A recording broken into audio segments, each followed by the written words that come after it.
बच्चों जो है केमिकल काइनेटिक्स पढ़ा रहे थे और केमिकल काइनेटिक्स में आज जो है मॉलिक्यूलरिटी पढ़ाने जा रहे हैं। एलिमेंट्री बारे में बताया था कि एलिमेंट्री रिएक्शंस वो होते हैं जो एक ही स्टेप में हो जाते हैं, वो रिएक्शंस एलिमेंट्री कहलाते हैं। और उसी एलिमेंट्री रिएक्शंस में अगर आप मैकेनिज्म देखने लगते हैं कि वो मान लो कोई स्टेप है, ए से बी बना, फिर सी से डी बना, ऐसे करके तब जाके फाइनल प्रोडक्ट बनता है, तो उसे ऐसे रिएक्शंस को हम कॉम्प्लेक्स कहते हैं। तो मॉलिक्यूलरिटी क्या है? मॉलिक्यूलरिटी भी एक तरह का एलिमेंट्री ही रिएक्शंस होती है, लेकिन इसे डिफ़ाइन कैसे करेंगे? तो डिफ़ाइन के लिए है एनसीईआरटी में है कि the number of reacting species. कोई भी आप रिएक्टेंट जो लेते हैं वो क्या हो सकता है? वो आपका आइटम हो सकता है, आयंस हो सकता है, या फिर मॉलिक्यूल होता है। तो जब कोई रिएक्शन से प्रोडक्ट बनाते हैं तो रिएक्टिंग जो स्पीसीज़ होगी वो आइटम्स, आयन या मॉलिक्यूल हो सकता है। कह रहे हैं taking part in an elementary reactions, यानी जो पार्ट होगा यानी रिएक्शन में पार्टिसिपेट करेंगे वो कैसा होना चाहिए? एलिमेंट्री रिएक्शंस होना चाहिए। कह रहा है विच मस्ट कोलाइड्स, जब ये आइटम्स आयन आपस में क्या करते हैं? कोलाइड करते हैं। साइमल्टेनियसली मतलब आपको साथ साथ। तो कह रहा है in order to bring about a chemical reactions, तो उससे क्या होता है? केमिकल रिएक्शंस होती है यानी प्रोडक्ट बनती है, तो उसे हम कहते हैं मॉलिक्यूलरिटी ऑफ रिएक्शंस। यानी सिंपल तरीके में कि कोई भी रिएक्टिंग स्पीसीज़ होगी वो आइटम्स आयन या मॉलिक्यूल के फॉर्म में होंगे, आपस में जो है वो कोलाइड्स करेंगे साथ साथ और फिर उससे प्रोडक्ट बन जाएगी। इसी को हम मॉलिक्यूलरिटी कहते हैं। तो मॉलिक्यूलरिटी रिएक्शंस को जो है क्लासिफाइड गया है, तो कहेंगे रिएक्शंस आर क्लासिफाइड एज, कैसे कहेंगे? इसे तीन हिस्से में डिवाइड करते हैं। क्लासिफाइड एज कहते हैं यूनिमॉलिक्यूलर रिएक्शंस,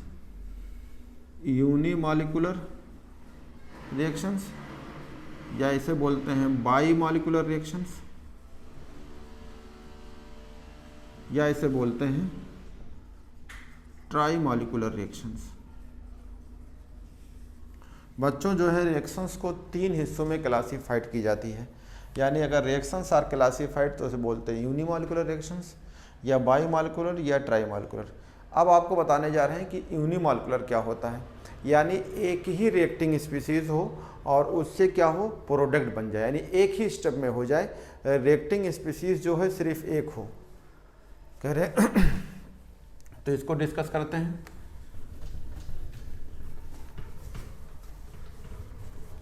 तो हेडिंग है यूनिमॉलिक्यूलर रिएक्शंस।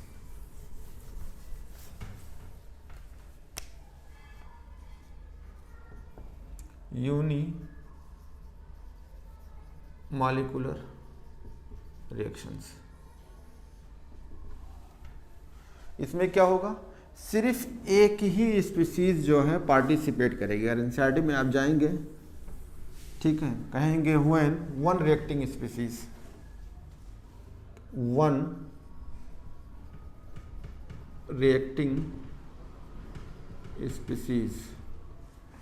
Are participate.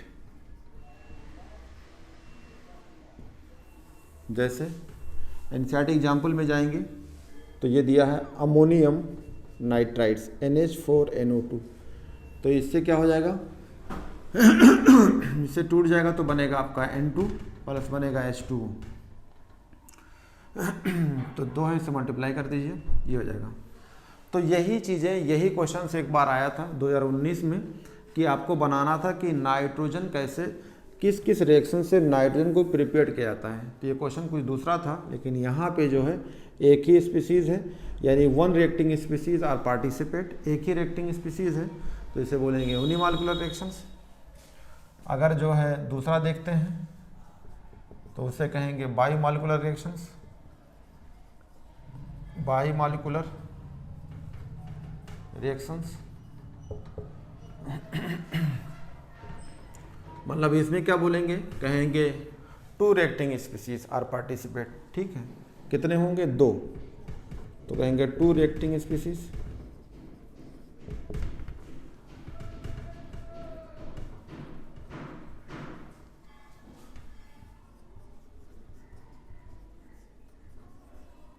जैसे एनसीईआरटी में एग्जाम्पल देखेंगे तो एग्जाम्पल होगा 2HI कि अगर आप इसे तोड़ देते हैं, गर्म कर देते हैं तो इससे H2 + I2 बनेगा।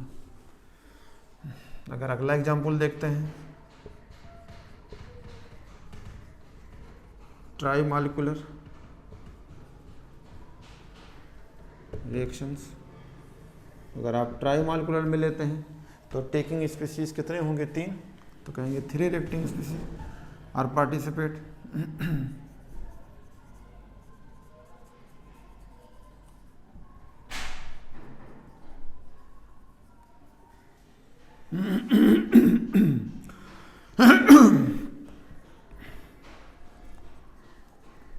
ये रहा। एनसीईआरटी में अगर आप जाते हैं तो 2NO + O2 ये गैस के फॉर्म में है। अगर इसे देखेंगे 2NO, ये रहा। तो इसमें 2 1 3 होता है, इसमें 2 होता है, इसमें 1 होता है। ये जो है आपके एनसीईआरटी एग्जाम्पल्स है, ठीक है। आप इसको देखना चाहेंगे तो इसका फिजिकली आप दे सकते हैं। ये रहा। तो ये पार्टिसिपेट करते हैं रिएक्शंस, ठीक है।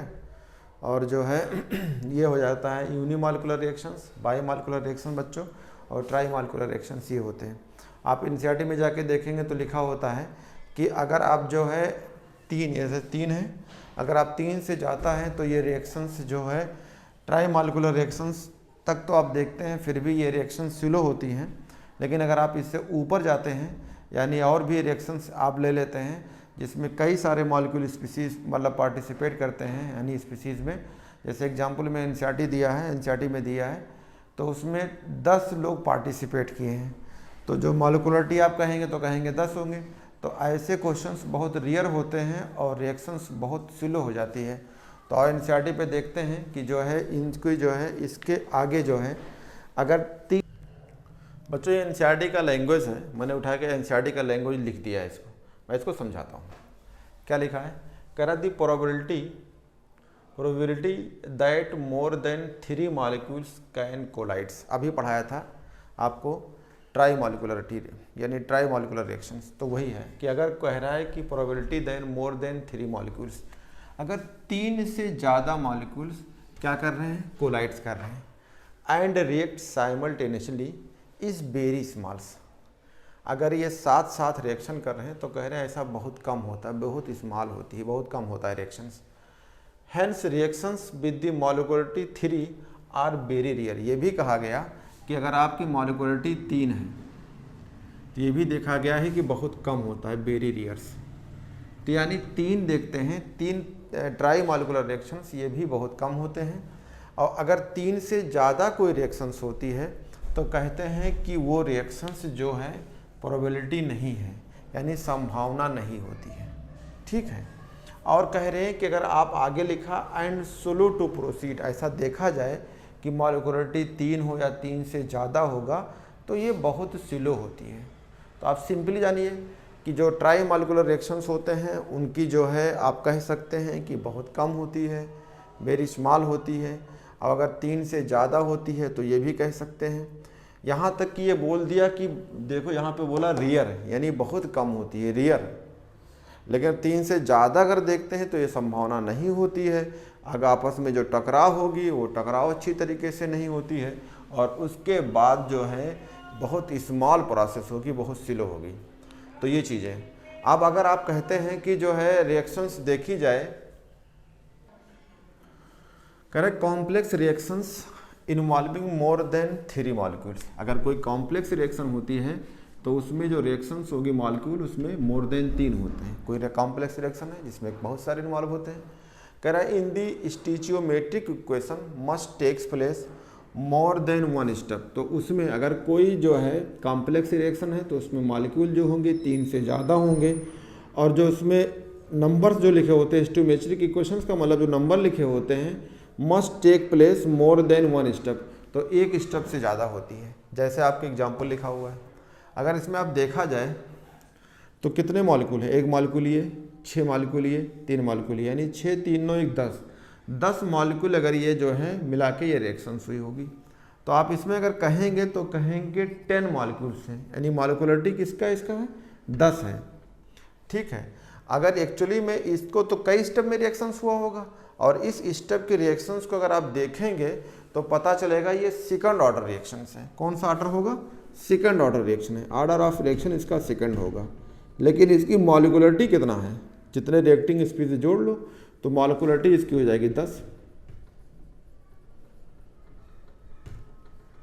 10।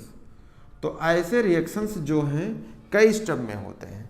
अब अगर कोई कई स्टेप में रिएक्शंस होती हैं तो ध्यान दीजिएगा, उसमें एक कॉम्प्लेक्स रिएक्शन की तरह होगी, और उसमें आपको एक चीज़ देखना होगा कि ऐसे रिएक्शंस में आप किसका जो है रेट पता करेंगे। तो लिखिए यहाँ पे एक लाइन, रेट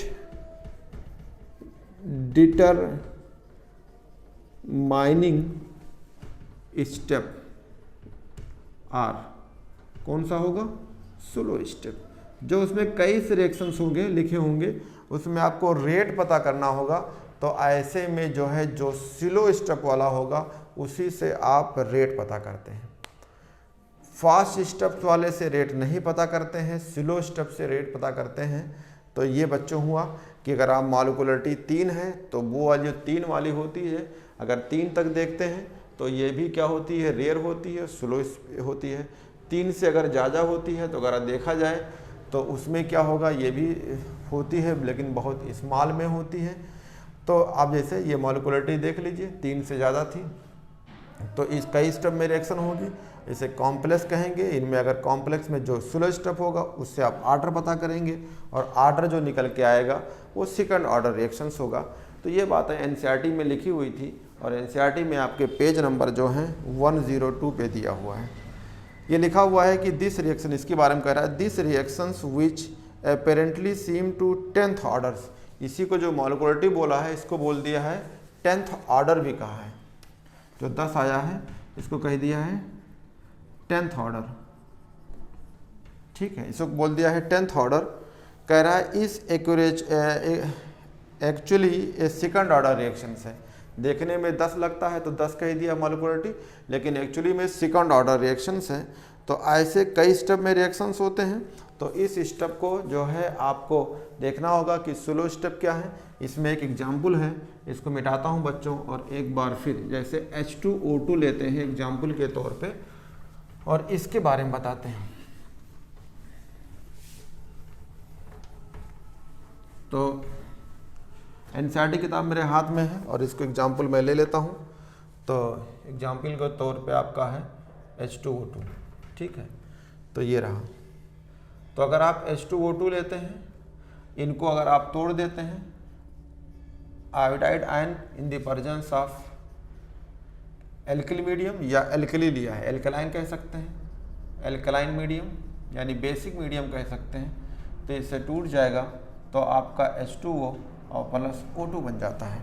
इसको बैलेंस कर लीजिए, ये बैलेंस कर लीजिए। किताब में अगर आप जाएंगे तो रेट का लिखना होगा। तो किताब ने कहा है रेट इजकल टू, ये कम होगी तो कहेंगे माइनस dr मतलब dH2O2, r का मतलब रिएक्टिंग हो, अपॉन dt, ये कह सकते हैं। रेट इजकल टू होता है K, आपको पता है ये, और ये होता है H2O2, और ये होता है I माइनस। यानी कंसंट्रेशन इस पर भी डिपेंड करती है और इस पर, यानी आपके ये और ये जो हैं दोनों मिला के जो है ये दोनों पार्टिसिपेट करते हैं, यानी एक तरह का कि ये रिएक्टेंट है। तो अगर ये लिखा हुआ है तो इससे आप बता सकते हैं कि कौन से स्टेप हैं, लेकिन ये डायरेक्ट दिखाया गया है। लेकिन अगर इसकी मैकेनिज्म की बात करते हैं तो इसका मतलब अगर कोई रिएक्शन एक स्टेप में होती है तो उसे एलिमेंट्री कहते हैं, अगर कई स्टेप में होती है तो इसको आप कह सकते हैं कि जो है मैकेनिज्म है। तो ये रिएक्शंस कई स्टेप में होगी, तो ये टूटेगी तो 2 स्टेप रिएक्शंस होती है। क्या कहेंगे? 2 स्टेप रिएक्शंस होती है। और 2 स्टेप में क्या क्या होगा मैं इसको एनसीईआरटी से आपको नोट कर देता हूँ, फिर समझाता हूँ। ये रहा H2O2 the presence of I minus, तो इससे हो जाएगा H2O प्लस IO माइनस। दूसरे स्टेप में जो होती है ये है H2O2 प्लस IO माइनस, ये हो जाएगा H2O plus I minus, plus हो जाएगा आपकी ये O2। तो बच्चों ये दिया हुआ है कि अगर आप एनसीईआरटी में देखेंगे तो कितने स्टेप है, 2 स्टेप रिएक्शंस है, लेकिन जब 2 स्टेप रिएक्शंस होती है तो इसमें आपको रेट पता करना होगा। तो यहाँ लिखा रहता है तो मैं लिख देता हूँ ब्रैकेट में, ये कौन सी स्टेप होगी, स्लो स्टेप होती है, और एक स्लो है तो ये फास्ट होगी। तो स्लो स्टेप से रेट पता करते हैं तो ये है, बीच में इंटरमीडिएट बना है IO माइनस, तो IO माइनस से जैसे आपको रेट लिखना है तो हमारा एक ट्रिक होता है, rate directly proportional concentration of reactant के पावर। तो ये आपका रिएक्टेंट है, तो रिएक्टेंट के पावर, यहाँ आगे एक लिखा है, एक है, ये लिख दिया। इसको हटाएंगे तो रेट इक्वल टू हो जाएगा K और H2O2 और ये है आपका I माइनस। तो आप बता सकते हैं ऑर्डर ऑफ रिएक्शंस 1 + 1 हो जाता है 2।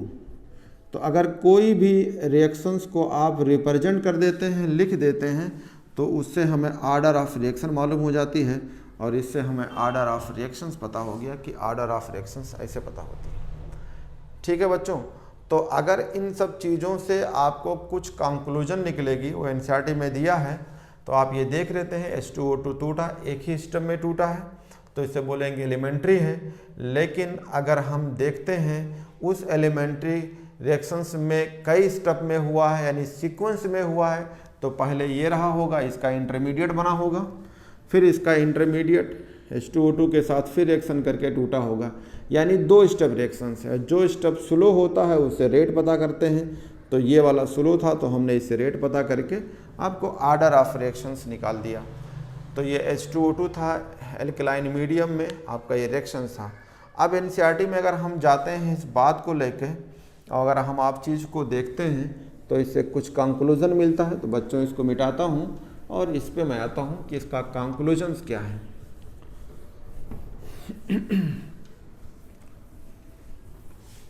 तो एनसीईआरटी में जो है अगर आप देखेंगे तो पेज नंबर आपका है 102 पे कुछ कई सारे पॉइंट लिखे हैं।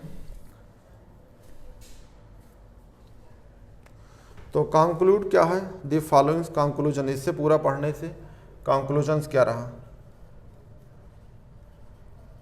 ठीक है, तो कंक्लूजन जो आपका निकला वो पहला पॉइंट लिखा है एनसीईआरटी में, क्या लिखा हुआ है कि order of A reactions is an. तो बच्चों अभी आपको मैंने मॉलिक्यूलरिटी बताया, कॉम्प्लेक्स रिएक्शन बताया, एलिमेंट्री के बारे में बताया, तो उससे आपका कंक्लूजन क्या निकला, निष्कर्ष क्या निकला।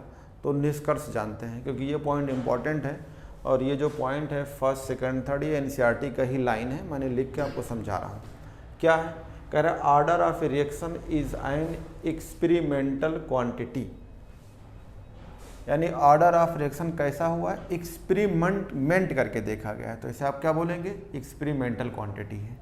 यानी एक्सपेरिमेंटल क्वांटिटी मतलब जो नंबर आएंगे, 0 आएंगे, 1 आएंगे, 2 आएंगे, 3 आएंगे, 4 आएंगे, सब एक्सपेरिमेंट से किया गया है।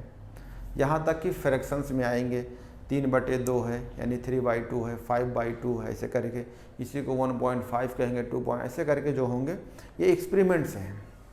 फिर आगे कह रहा है इट कैन बी 0, सही बात है, ऑर्डर ऑफ रिएक्शंस कहेंगे 0 हो सकता है, और यहाँ तक इवन फ्रैक्शंस हो सकते हैं, यानी ऑर्डर ऑफ रिएक्शन 0 होगा, 1 2 3 4 5 ऐसे करके होगा, और साथ में फ्रैक्शंस होंगे, यानी 3/2 5/2 7/2 ऐसे करके ये होंगे। But molecularity can not be 0, ये वर्ड ध्यान है, कैन नॉट बी 0, मॉलिक्यूलरिटी 0 नहीं होगी। और कह रहा are a non integer number नहीं होंगे। ये क्या है, कोई रिएक्शंस करा रहे हैं तो उसमें मॉलिक्यूलरिटी कुछ ना कुछ तो होगी, 0 का मतलब रिएक्शन ही नहीं है, यानी जो आगे नंबर हैं तो मॉलिक्यूलरिटी किस में आती है। मॉलिक्यूलरिटी अगर आप कहेंगे एलिमेंट्री रिएक्शंस जो है वो एक तरह का मॉलिक्यूलरिटी रिएक्शंस है, और उसमें unimolecular, bimolecular, trimolecular जो आप पढ़ते हो, ये सब चीज़ें मॉलिक्यूलरिटी में आती हैं। अब रिएक्शन 0 है, कहें मॉलिक्यूलरिटी 0 है, इसका मतलब रिएक्शंस ही नहीं है। इंटीगर, नॉन इंटीगर का मतलब, इसका मतलब एक कंप्लीट नंबर नहीं है। जैसे कभी आप ये नहीं कहेंगे कि ये रिएक्शंस -2 है, -3 है, इस तरह के रिएक्शंस जो हैं को वर्ड बोलते हैं नॉन इंटीगर, का मतलब एक पूर्ण संख्या नहीं है। तो कभी भी आप ये ना कहिए कि मॉलिक्यूलरिटी जो है माइनस या निगेटिव में होगी, निगेटिव में कभी नहीं जा सकती है। 1 2 3 होगी। अब आप मालूम अभी पढ़े हैं कि फर्स्ट सेकंड थर्ड 3 तो पढ़े ही हैं, आपको पढ़ा के आया हूँ। 3 या 3 से ऊपर जाते हैं तो रेयर हो जाती है, तो 1 हो सकती है, 2 हो सकती है, 3 हो सकती है, लेकिन कहिए कि उसका वैल्यू माइनस में हो जाए, नेगेटिव में हो जाए, तो ये सब नहीं होगी। तो 0 कभी नहीं होगी, ना नेगेटिव में होगी। अगला उसी को बोलते हैं नॉन इंटीगर्स। कह रहे order is applicable and elementary, जो order is applicable and elementary as well as complex. सही बात है, जो हम आर्डर पढ़ते हैं, 0 order, first order, second order, तो वो हमारा क्या होता है, कह रहे एलिमेंट्री हो जाएगी। एक ही स्टेप में हो गया, हमने ऑर्डर पता कर लिया। अब वो 0 आए, फर्स्ट आए, सेकंड आए, इससे मतलब नहीं है, लेकिन एक ही स्टेप में हो गया। कह रहे as well as complex reaction. सही बात है, कई स्टेप में रिएक्शंस दी होती है, जैसे अभी आपको मैंने बताया H2O2 को तोड़ा था, पहला स्टेप स्लो था, सेकंड स्टेप जो है फास्ट था, लेकिन वो कॉम्प्लेक्स में था, तो फर्स्ट को हमने रेट पता कर लिया। तो चाहे एलिमेंट्री रिएक्शन हो चाहे कॉम्प्लेक्स है, दोनों से हम ऑर्डर निकालेंगे, ऑर्डर पता करेंगे। वेयर ये मॉलिक्युलरिटी इज अप्लीकेबल ओनली एलिमेंट्री। ध्यान रखिएगा, मॉलिक्युलरिटी से मतलब नहीं है, मॉलिक्युलरिटी अगर हमें पता करना है तो एक ही स्टेप देखना होगा, उसमें कई स्टेप नहीं देखेंगे। तो कह रहा है where is molecularity is applicable only elementary, यानी कोई रिएक्शन एक स्टेप में होंगे, ये जरूरी है, कॉम्प्लेक्स नहीं देखना उसमें। Reactions for a complex reaction molecularity has no meaning. अगर कोई कॉम्प्लेक्स रिएक्शन है तो उसके मॉलिक्युलरिटी से कोई मतलब नहीं, उसकी मीनिंग ही नहीं होगी। तो ध्यान रखिएगा, एक स्टेप वाले रिएक्शंस को मॉलिक्युलरिटी पता करेंगे, कॉम्प्लेक्स रिएक्शन में कोई मीनिंग नहीं होगी। थर्ड पॉइंट है, कह रहा for a complex reaction order is given by the slow step. कोई भी रिएक्शन कई स्टेप में होता है, उसमें जो स्लो स्टेप होता है उससे हम क्या पता कर लेते हैं, ये लिखा हुआ है, स्लो स्टेप से क्या पता करते हैं, ऑर्डर, ये ऑर्डर पता करते हैं स्लो स्टेप से। And molecularity of the slow step is same. कह रहा है अगर कोई मॉलिक्युलरिटी हम देख रहे हैं स्लो स्टेप में, is same as the order of overall reactions. आप एक चीज ध्यान रखिएगा कि अगर हमें स्लो स्टेप से हम किसी कॉम्प्लेक्स में ऑर्डर पता करते हैं, लेकिन ये लास्ट दूसरा लाइन बोला है कि molecularity of the slow step is same. Molecularity जो है स्लो स्टेप की सेम होगी as the order of overall reactions, यानी पूरे रिएक्शंस के जो हैं ऑर्डर होंगे वो स्लो स्टेप की जो मॉलिक्युलरिटी होती है वो सेम होती है। ये तीनों पॉइंट आपको बहुत इंपॉर्टेंट है, एनसीईआरटी के हैं, इनको पता होना चाहिए जो कंक्लूजन निकला है। और इस कंक्लूजन से याद रहेगा कि ये क्वेश्चंस कभी भी आएगा तो which of the following correct या इनकरेक्ट में आएगा। अब बच्चों आपको मैं पढ़ाने जा रहा हूँ, इसका नाम है ऑर्डर ऑफ रिएक्शंस, और ऑर्डर में आपको सबसे पहले पढ़ाने जा रहे हैं 0 ऑर्डर रिएक्शंस। तो बच्चों अब आते हैं 0 ऑर्डर रिएक्शंस, अब जा रहे हैं आपको डिस्कस करने और इसके बारे में बताते हैं। तेरा 0 ऑर्डर रिएक्शंस,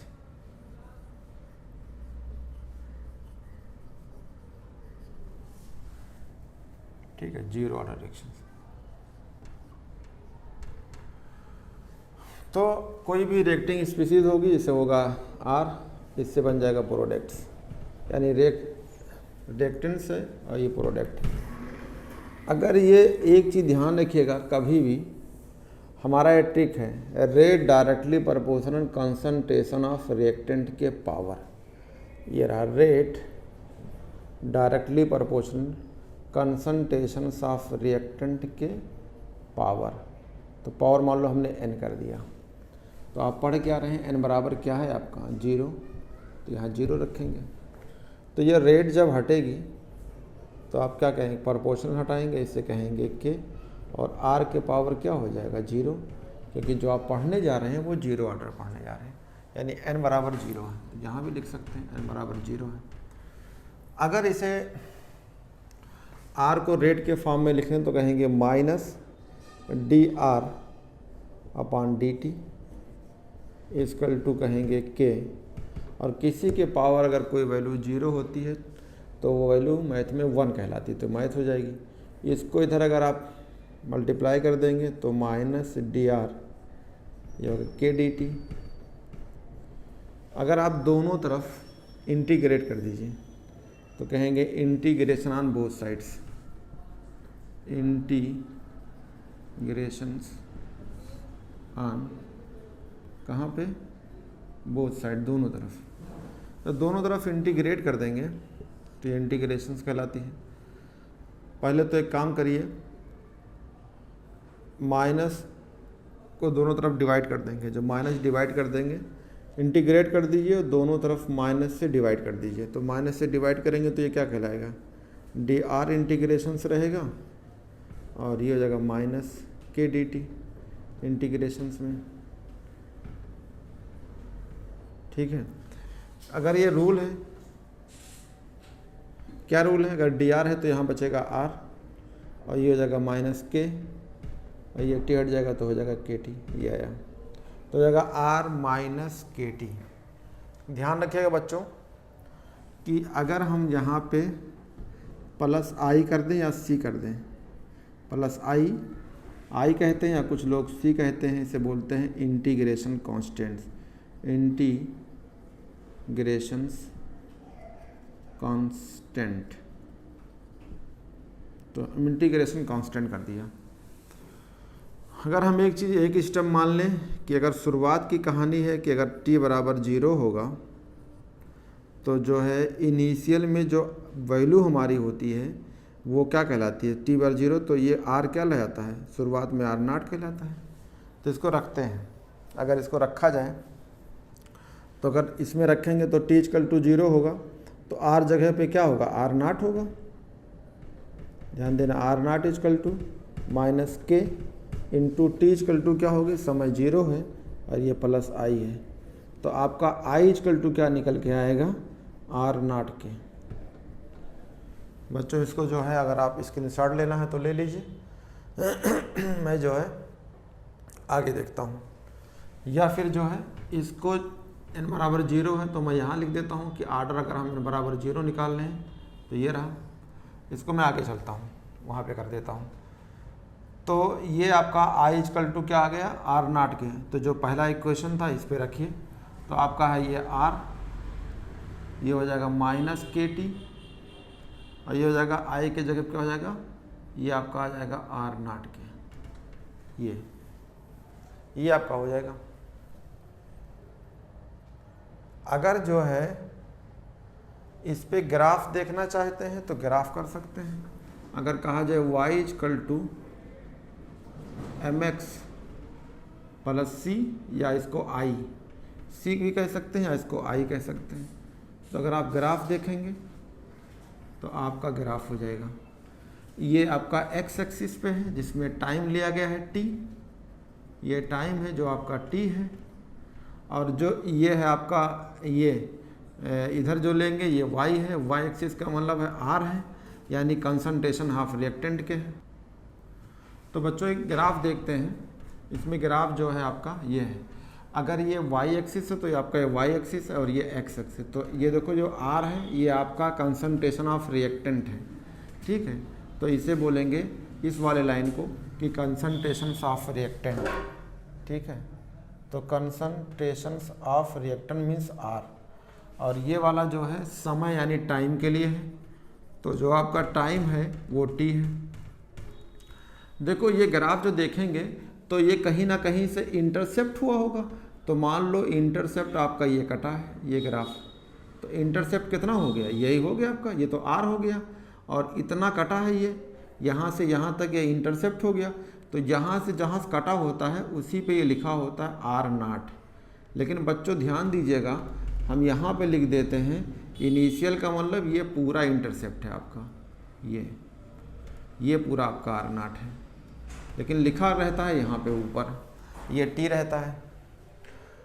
अगर आप इस ग्राफ को देखना चाहते हैं तो देखो ग्राफ क्या दिखेगा, ये आपका r ये हो गया, ये पूरी लाइन वाली हो गई, और ये समय वाला हो गया, और ये बचा आपका सिर्फ ये, तो ये क्या बचेगा, ये बचेगा माइनस के, ये तो बचा, तो ये हो जाएगा माइनस के, और इस यही को कहते हैं स्लोप।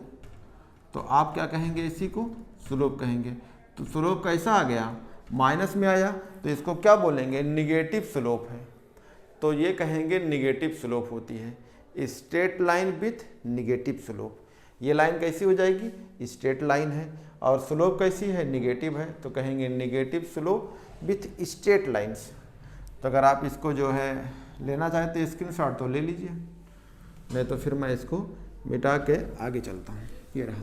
तो आप जीरो ऑर्डर रिएक्शंस में क्या बताएंगे? जीरो ऑर्डर में ये बताएंगे कि स्ट्रेट लाइन होती है विथ नेगेटिव स्लोप होती है। कहेंगे इन जीरो ऑर्डर रिएक्शंस, ठीक है, स्ट्रेट लाइन विथ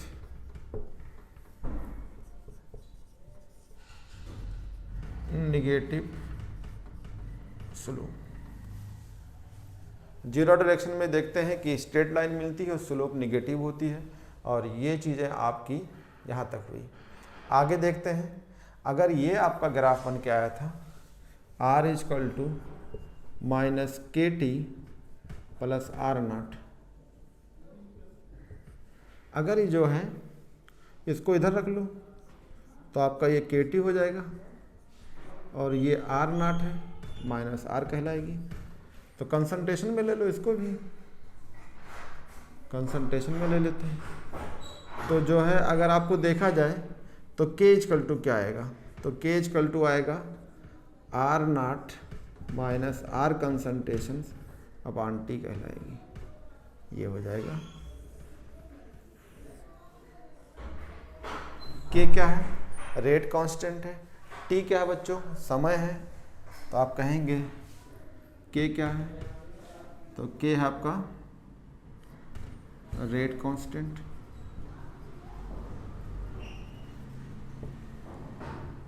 टी क्या है?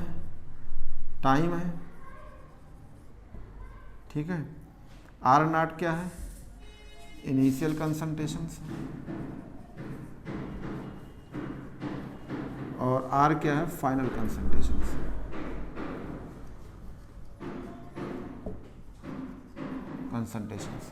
इस पे क्वेश्चंस आते हैं, तो मैं इसको जो है अभी आपको क्वेश्चंस कराता हूँ, पहले मैं आगे देख लूँ। तो ये हो जाएगा आपका के equal to R0 upon R by T. अब बच्चों इसमें देखते हैं कि इसमें कौन कौन से रिएक्शंस के एग्जाम्पल हो सकते हैं। तो आते हैं जीरो ऑर्डर रिएक्शंस के एग्जाम्पल, और उसके बाद फिर इसमें हाफ लाइफ। तो एग्जाम्पल देखते हैं, ये रहा। तो अगर एग्जाम्पल में अगर आप जाना चाहते हैं बच्चों, तो तुम्हारे पास 2-3 एग्जाम्पल एनसीईआरटी में है। मैं उस चीज़ को आप बता देता हूँ, फिर समझा देता हूँ कि एनसीईआरटी में कौन कौन से एग्जाम्पल होते हैं। तो पहला तो है जितने फोटो केमिकल रिएक्शंस होते हैं, तो कहेंगे ऑल फोटो केमिकल रिएक्शंस। जैसे फोटो केमिकल रिएक्शन में अगर आप देखते हैं H2 प्लस Cl2, ठीक है, यहाँ पे लिखा होता है HNu, तो इससे क्या बन जाता है 2HCl। ये हो गया पहला एग्जाम्पल हो गया। दूसरा है, अगर आप देखते हैं अपने एनसीईआरटी में तो लिखा होगा अमोनिया का डिसइंटीग्रेशन। अमोनिया को तोड़ते हैं, तो अमोनिया तोड़ेंगे तो क्या बनेगा N2 3H2, ये बन जाएगा। लेकिन ये कहाँ होता है? हाई टेम्परेचर पे, कहेंगे 1130 केल्विन पे होती है। और साथ में ये ध्यान दीजिएगा, कैटालिस्ट जो यूज करते हैं वो यूज करते हैं पीटी कैटालिस्ट, ठीक है, यूज करते हैं पीटी कैटालिस्ट यूज करते हैं। ये भी जीरो डायरेक्शन। अगर इसको रेट लिख के दिखाएं तो रेट इजकल टू कहेंगे rate directly proportional concentrations of reactant. तो रिएक्टेंट आप क्या है? अमोनिया।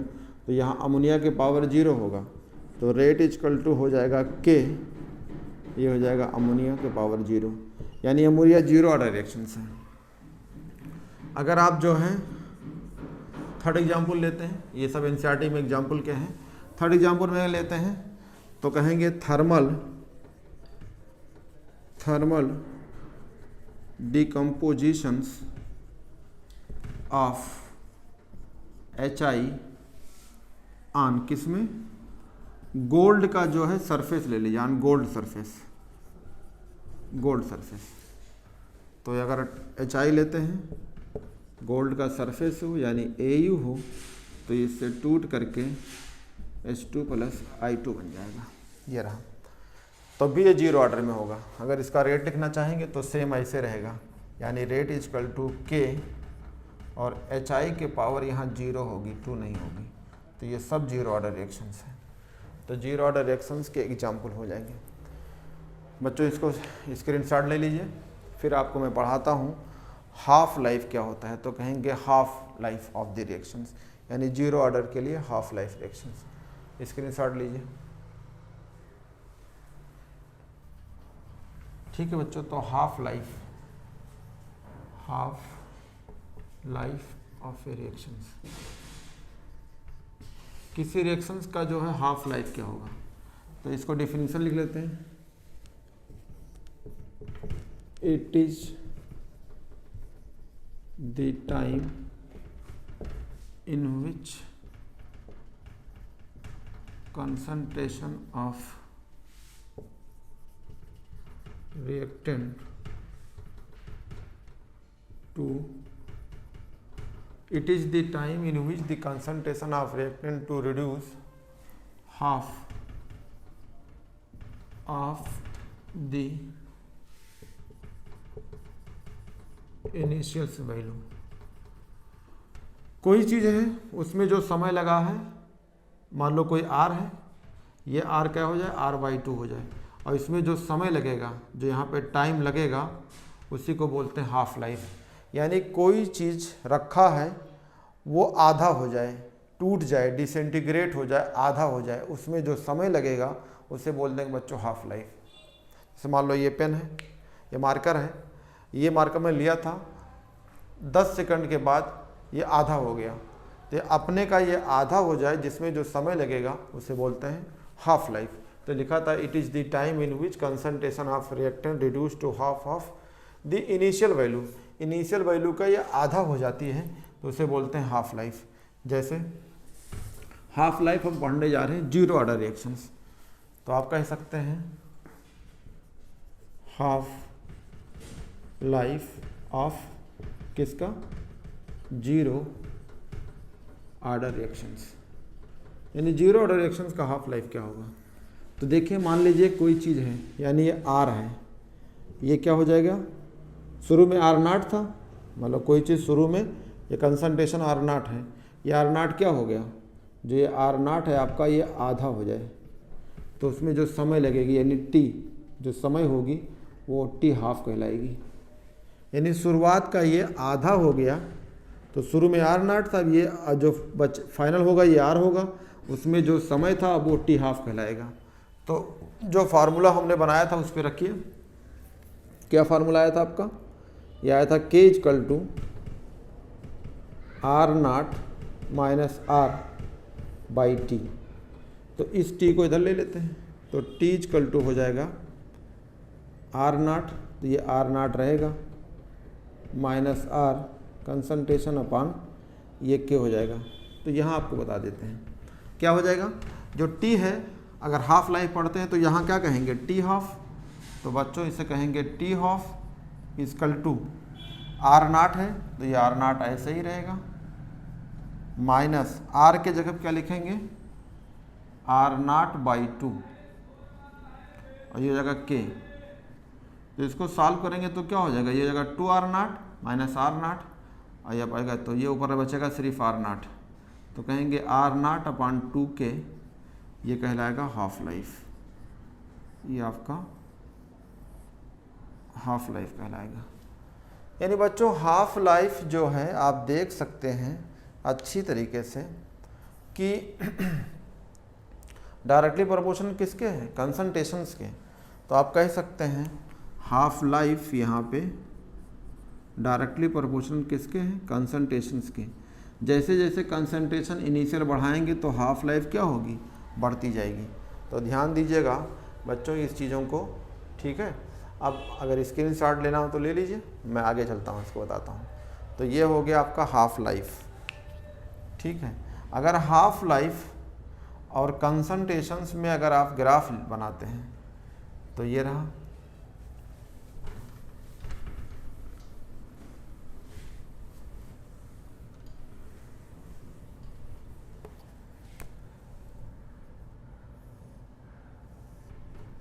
ये आपका जो है हाफ लाइफ है और ये आपका जो है इनिशियल कंसंट्रेशन से, ये R0 इनिशियल कंसंट्रेशन। तो ये ग्राफ जाएगी, ये जो है डायरेक्टली प्रोपोर्शनल, तो ये ओरिजिन से पास होगी। अगर कोई गार्ज ओरिजिन से पास होती है तो इसी को आप स्लोप भी कह सकते हैं। और अब की आएगा वैल्यू जो है 1/2 के यानी पॉजिटिव होगी। अगर ये थी विद निगेटिव स्लोप में, अब की है पॉजिटिव स्लोप, ठीक है, तो स्लोप की वैल्यू हो जाएगी 1/2 के। अब जो है इसमें एक चीज़ और देखते हैं कि आपको मैं एक ट्रिक बता देता हूँ यहाँ पे। ये सब के लिए है, खाली यहाँ के जीरो ऑर्डर के लिए नहीं है, सबके लिए ट्रिक्स है। क्या है बच्चों ट्रिक, इसको बताता हूँ आपको। ये आपको जो है यहाँ पे अगर ट्रिक यूज करना है, जैसे यूनिट के लिए ट्रिक बताया था कंसंट्रेशंस के power 1 - n second inverse, same चीज़ें यहाँ भी वही ट्रिक्स है। क्या कहेंगे, कहेंगे कंसंट्रेशंस के पावर 1 - n, ये लेकिन किसके लिए है, ये हाफ लाइफ निकालने के लिए होगा। तो कहेंगे T half equal to concentrations के पावर 1 - n। ये डायरेक्टली प्रोपोर्शनल भी कह सकते हैं, या मतलब मैं देखता हूँ, पढ़ता हूँ जीरो ऑर्डर, तो n बराबर 0, तो T half equal to concentrations के पावर 1 - 0, तो 1 रहेगा। तो इसे क्या कहेंगे, या ऐसे कर लो, इसको बराबर हटाओ, यहाँ ऐसे निशान लगा लो, T half directly proportion concentration के पावर 1 - n, इससे आपको सही रहेगा। तो इससे क्या हो जाएगा, जीरो ऑर्डर के लिए T half equal to concentration के, तो यानी हाफ लाइफ कंसंट्रेशन क्या है, डायरेक्टली प्रोपोर्शनल है। और सेम चीज़ अभी आपको मैंने प्रूव किया था, तो वो यही आया था, याद करिए। अभी क्या आया था, ये T half equal to R0/2 के, ये वही तो है। T डायरेक्टली प्रोपोर्शनल किसके है, कंसंट्रेशंस के, तो यहाँ भी T डायरेक्ट कंसंट्रेशंस के। तो आपको अगर जीरो ऑर्डर है रिएक्शन है तो हाफ लाइफ डायरेक्टली प्रोपोर्शनल, अगर यही फर्स्ट ऑर्डर कर दें तो कंसंट्रेशन पे नहीं डिपेंड करती हाफ लाइफ। तो ये आपके एनसीईआरटी ने चार्ट बना है, तो आप इस ट्रिक को यूज करो। सबसे अच्छी बात है ये जो आपको मैं बता रहा हूँ, इसको यूज करो।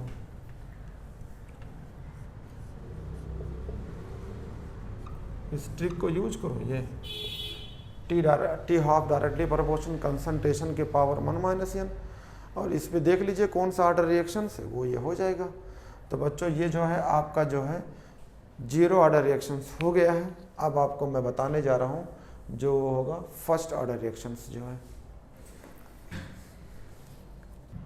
जैसे बच्चों मान लो ये जीरो ऑर्डर के लिए हमने कर दिया, अब तुम्हारे दिमाग में हो कि n इक्वल टू 1 हो तब, तो रखो, सबके लिए यूज होगा, मैं पूर्व में बताऊंगा।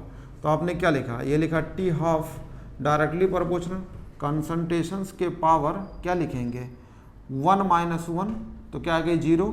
तो T हाफ की वैल्यू क्या आई, कंसंट्रेशन के पावर यहाँ 0 हो जाएगा। तो जब किसी के पास पावर 0 होगा तो आप क्या समझते हो कि इसकी वैल्यू क्या हो जाती है, ख़त्म हो जाती है। तो यानी T हाफ लाइफ क्या कहेंगे, कहेंगे half life zero order concentration से इंडिपेंडेंट होती है। ये बहुत सवाल पूछा हुआ था, तो क्या कहेंगे आप, ये खुद कहते हैं कि T half is independent on concentrations of first order reactions. तो ये सब चीज़ें आपको बताएंगे। ऐसे मान लीजिए अगर आपको एक NO इक्वल टू 2 रख लीजिए, तो T इक्वल टू क्या होगा, कंसंट्रेशंस के पावर क्या कहेंगे 1 - n है, ये 1 - n है, तो इस पे क्या रखेंगे 1 - 2, तो T हाफ इनवर्सली प्रोपोर्शनल। अब ये यहाँ पे क्या आ जाएगा, कंसंट्रेशंस के पावर -1, तो ये नीचे आएगा, तो T इनवर्सली प्रोपोर्शनल किसके हो जाएगा, कंसंट्रेशंस के। यही सवाल आया था नीट 18 में, 2018 में आया था, रिलेशन पूछा था। तो ये ट्रिक तो बहुत अच्छा है। क्यों अच्छा है, क्योंकि जो है ये ट्रिक आप याद रख लीजिए, T half directly proportional concentrations के पावर 1 - n, तो इससे आपके पूरा निकल जाएगा।